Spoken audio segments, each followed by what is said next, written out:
Good morning, everyone. Why don't we all draw near?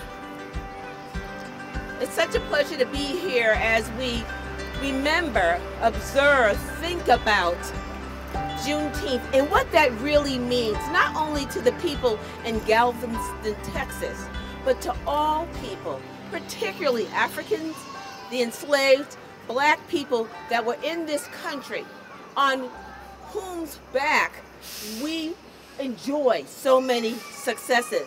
So today we gather to commemorate a day that holds deep and lasting significance in the history of our nation. I want to acknowledge and thank our Mayor Sumbul Siddiqui for being a strong supporter of diversity and inclusion. You know, diversity is this, but inclusion is being invited to participate and having your gifts, your talents spread throughout. So can we just give an acknowledgement of applause to our mayor? So many of you will know that this day is also known as Freedom Day, and it marks the end of the darkest and most shameful period in our history, when slavery was practiced in the United States. And I would like to say, although we do not practice overt slavery, we still have the underpinnings of exclusion.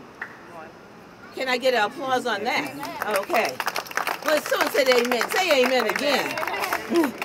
So on June 19th of 1865, news of the Emancipation Proclamation finally reached the last enslaved African Americans in Galveston, Texas. Over 2 years after President Lincoln's proclamation. So just think about that. Waiting to be told that you are free, that you are a full individual, but you don't get that news for 2 years. This day serves as a powerful reminder of the resilience of the human spirit, the unwavering courage of those who fought for freedom, and the enduring fight for justice and equality. As we raise this flag today, let it symbolize not just the end of brutal period of repression and oppression, but also the beginning of a journey toward true equality that we are still navigating today. If my speech had a message, it would be, each one teach one. Each of us are responsible for teaching the message, the lessons, and what we're going to do next to our children. Because I don't know about you, but I want my little granddaughters to be able to have the full privilege of her citizenry, to be able to walk through this country without fear of reprisals based on the color of her skin. Cambridge is known for its commitment to inclusivity, diversity, and social justice. Yet we must acknowledge that we as a city, as a nation, we still have a long way to go.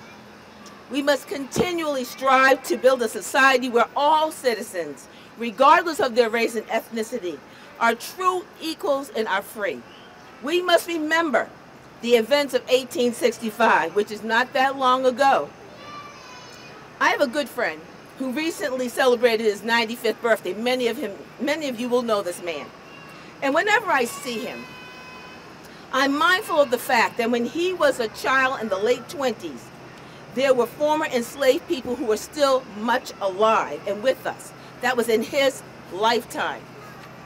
My grandfather was born into slavery and was able to get the full enjoyment of freedom right after the Emancipation Proclamation, and I stand on his shoulders. You know, we stand on his shoulders, and many more. So let us not forget, but remember our history. Let's engage in active reflection on how we continue to foster equality and justice in our community. Let's take this moment to learn from our past, to understand the experiences and the struggles of our black citizens, and to actively participate in dismantling systemic racism. And let us be intentional in walking toward a more equitable, just, inclusive society for all. Again, I want to thank my Mayor Siddiqui, for gathering us together for this this morning. And as we continue to walk, let's walk in peace, let's walk in justice, and let's walk with freedom.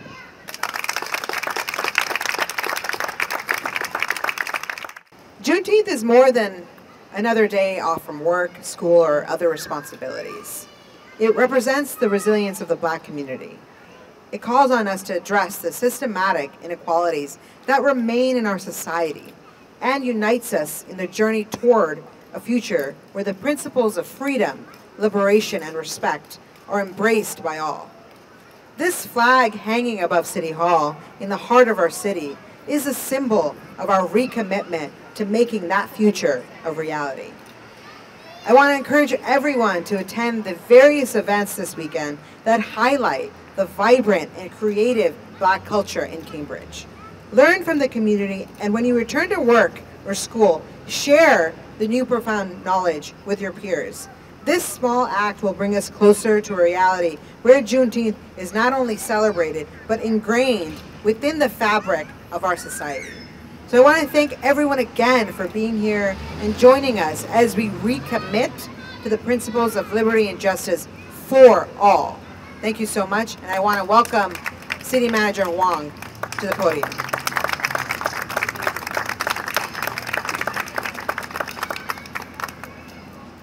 Thank you so much, Mayor Siddiqui, and thank you, Councilor Simmons, for your words and always for your leadership. I think, I'm really happy to be here. I'm excited that we are celebrating this holiday. It's really important that we are giving wider recognition and official recognition that Juneteenth is a day for all Americans to pause and to celebrate and to reflect. I think I really felt these words from both our mayor and from Councilor Simmons that Juneteenth is a holiday for all Americans, and I feel it in even my history. I think my parents were immigrants. They didn't talk much about their lives, but a lot of my life and the opportunities that I've been able to take advantage of are built upon the struggles of the Black community and the people that have come before me.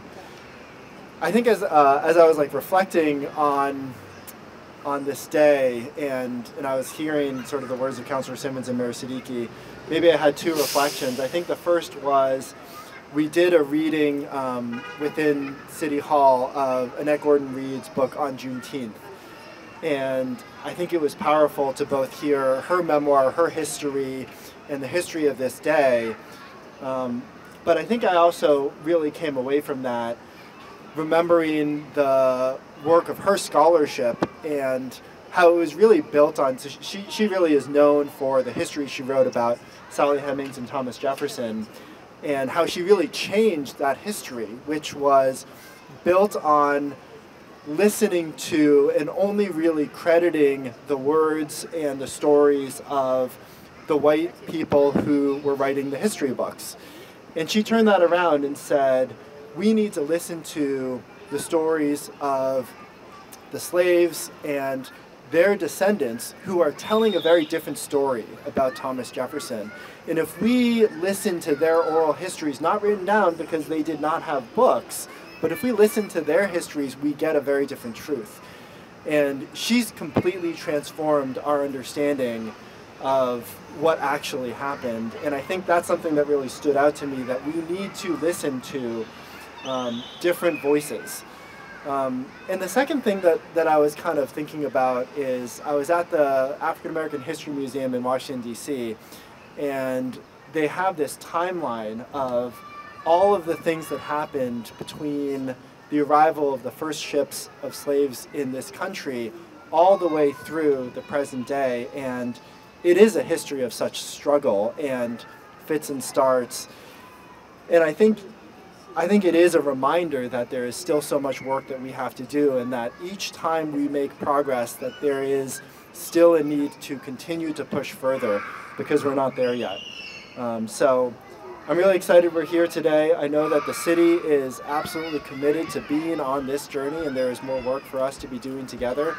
But raising this flag and having these conversations is a really important part of our community and our history. So thank you so much, everybody, and I'm very excited for this celebration and this weekend.